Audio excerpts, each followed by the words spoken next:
il continue à prêcher. Il continue à prêcher. Il continue à prêcher. On tue Pierre, il continue à prêcher. On tue Étienne, il continue à prêcher. On tue les apôtres, il continue à prêcher. Et jusqu'aujourd'hui, le monde est rempli de chrétiens pour dire quoi? La foi en Jésus est véritable. J'ai dit la foi en Jésus est véritable.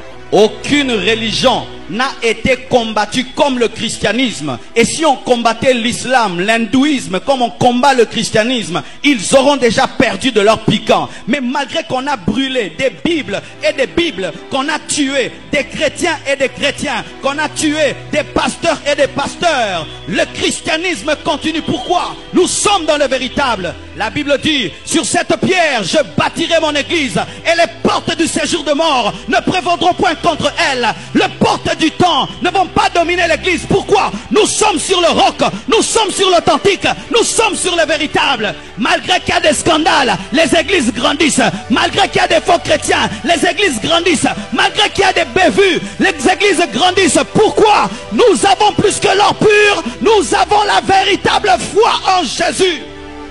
J'aime dans la Bible, parce que bien aimé des fois, quand tu regardes le monde, les choses qui se passent dans ce monde, tu peux croire qu'il n'y aura plus de chrétiens. Il y a de plus en plus de musulmans, de plus en plus d'occultisme. Mais quand je regarde dans Apocalypse, on me dit que ceux qui vont entrer dans la nouvelle Jérusalem céleste, on ne peut les compter. Ils sont plus nombreux que le sable au bord de la mer. Ils sont plus nombreux que les étoiles. Nous sommes dans l'équipe qui gagne toujours. Pourquoi? Jésus était véritable. Jésus était véritable. Jésus était véritable. Jésus était véritable. Bien-aimés frères et sœurs, si les combats que l'église a, les autres l'avaient, bien-aimés, ils ne seraient pas ceux qui sont aujourd'hui. On a combattu l'église, on a persécuté les apôtres. Certains ont été crucifiés, d'autres jetés au lion, d'autres ont été brûlés. Mais malgré cela, la relève est venue. Vous tuez cette génération, une autre génération vient. Vous tuez cette génération, une autre génération vient. Pierre n'est pas là, mais je prêche l'évangile, l'épître de Pierre. Matthieu n'est pas là, je prêche l'évangile de Matthieu. Luc n'est pas là, je prêche l'évangile de Luc. Ils peuvent tout faire, rien ne peut arrêter l'église. Ils ne peuvent rien contre l'église, parce que l'église se nourrit du sang des martyrs. C'est ça le carburant de l'église.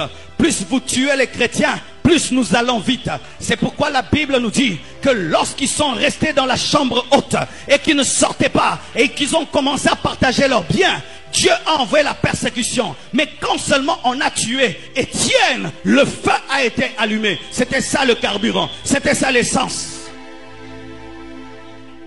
En Chine, avec le bouddhisme, ils se sont opposés au christianisme. Ils ont empêché aux pasteurs de prêcher, aux églises de se réunir. Mais lorsque la fin du communisme est venue, bien aimé, on a vu plus de 5000 chrétiens sortir des maisons. Ils se rassemblaient par parole de connaissance. Histoire vraie. Ils se rassemblaient par parole de connaissance parce que les réunions étaient interdites et les affiches. C'est-à-dire, tu es chez toi à la maison, l'esprit te dit, va au numéro 10. Il dit à l'autre, va au numéro 10. Et tu arrives là, oh, qu'est-ce que tu fais ici? L'esprit m'a dit, l'esprit m'a dit. Bien-aimé, nous sommes dans le surnaturel, nous sommes dans le véritable. Le temps ne détruira pas l'église. Je dis, le temps ne détruira pas l'église. Le temps ne détruira pas l'église. Quand j'entends, oh, tel pasteur a fait ça, ça ne me décourage pas. Oh, telle église s'est divisée, ça ne me décourage pas. Oh, tel pasteur a engrossé, ça ne me décourage pas. Oh, tel pasteur est occultiste, ça ne me décourage pas. Je sais qu'il y a toujours un reste de Dieu. Je sais qu'il y a toujours un reste de Dieu. On peut couper l'arbre, il y aura toujours les racines. On peut prendre les yeux de Bartimée, on va lui laisser la bouche. On peut prendre la santé de Job, on va lui laisser sa respiration. Il y a toujours le reste de Dieu. Il y a toujours 7000 qui n'ont pas fléchi devant Baal. Il y a toujours 7000 qui n'ont pas fléchi devant Baal. Même si d'autres tombent, il y a ceux qui sont debout. Même si il y a des problèmes dans le christianisme, il n'y a aucun problème dans la Bible. Même s'il y a des problèmes dans la Bible, plutôt des problèmes dans les églises, il n'y a pas de problème dans la Bible. Et moi je n'ai pas cru en l'église, j'ai cru au Dieu de la Bible. J'ai cru au Dieu de la Bible. J'ai cru au Dieu de la Bible. Même si Ceux avec qui j'ai servi Dieu peuvent abandonner Dieu. Moi, je n'abandonnerai pas. Il est écrit, ceux du peuple qui connaîtront leur Dieu agiront avec fermeté. À cause de cela, lorsque je regarde l'histoire de l'Église, je suis rempli d'assurance. L'Église tiendra. Et la véritable Église devient meilleure année après année. Car il y a une différence entre l'Église locale et la vraie Église. Les vrais enfants de Dieu en ce temps de la fin deviennent davantage spirituels. Ils ont plus d'onction et d'intimité avec Dieu. Ils vivent des choses profondes avec Dieu. Mais l'Église locale a de plus en plus de problèmes. Mais les vrais enfants de Dieu qui seront enlevés, Dieu est en train de laver sa femme parce qu'elle doit être sans rides, sans taches. Dieu est en train de les laver. Car tu peux être dans l'Église sans être l'Église. Qui sont l'église qui se tiennent debout et disent, moi je suis l'église? Est-ce qu'en toi il y a le scandale? Non. En toi il y a la division? Non. En toi il y a des hérésies? Non. Bien-aimé, quand Dieu regarde son église, il te voit toi. Quand Dieu parle de son église, il ne parle pas des communautés, il parle de toi. C'est toi qui viendras enlever. Ce n'est pas l'église Compassion. Et cette église-là, elle est bâtie sur le roc. Quel est ce roc? La révélation que Jésus-Christ est le Fils de Dieu.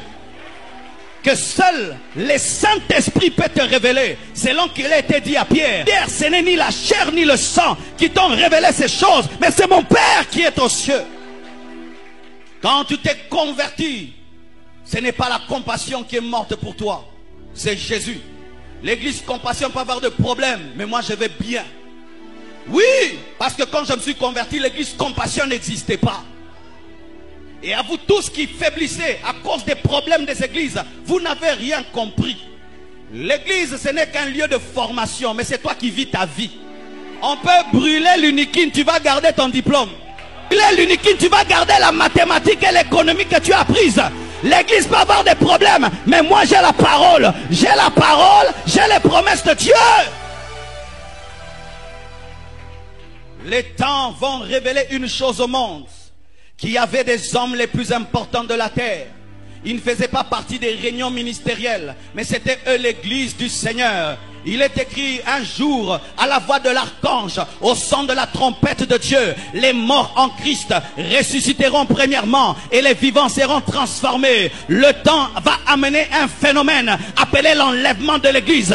Bientôt l'église va disparaître, bientôt l'église va partir, bientôt les hommes les plus importants de la terre vont quitter la terre. Car il est impossible de frapper Sodome et Gomorrhe pendant que Lot est là. Et il est impossible que la tribulation ne vienne sur cette terre pendant que l'église est là. Il est impossible de détruire Jéricho pendant que Rahab est là. Et il est impossible d'envoyer la tribulation sur la terre pendant que l'église est là. Bien-aimés frères et sœurs, c'est pourquoi soyez vrais.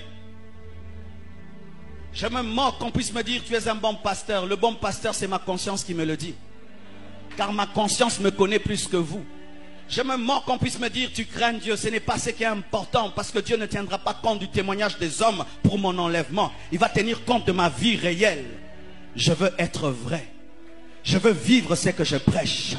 Je veux vivre ce que je prêche. Quand j'écoute ce que je prêche, j'ai peur, je tremble, j'ai peur. Ce que je prêche me fait peur. Parce que je sais que si je rate l'enlèvement, mon jugement sera grand. Je n'ai qu'à faire des titres et des éloges des hommes. J'ai besoin d'être vrai. Quand je dis je suis fidèle à ma femme, que je le sois vraiment à ma femme. Que je ne sois pas un prédicateur ici qui prêche la sainteté avec des copines dans l'église. Quand je dis l'argent de l'église, que réellement ce soit l'argent de l'église. S'il y a une bénédiction que Dieu peut m'accorder dans ma vie, c'est être vrai. S'il y a une prière que je peux faire pour toi, que tu sois vrai. Que tu sois un chrétien vrai, véritable. Un pasteur qui a une église de 500 000 membres a dit, je vous vois jeûner, prier, afin d'avoir l'onction. Il dit non, priez que Dieu vous fasse grâce de vivre dans la sainteté. Je dis comment? Il dit oui, car il est écrit que tu me oins d'huile au-dessus de mes semblables. Pourquoi? Parce que j'ai haï l'iniquité et j'ai aimé la justice. L'amour de la justice et la haine du péché amènent l'onction supérieure. Il ne demande pas l'onction. Il demande, Seigneur, donne-moi d'aimer la justice et d'haïr le péché. Et quand il a la haine du péché et l'amour de la justice, automatiquement, il a l'onction supérieure. L'enlèvement va révéler qui tu es. Soit tu vas dans tu restes pour la tribulation, soit tu es enlevé.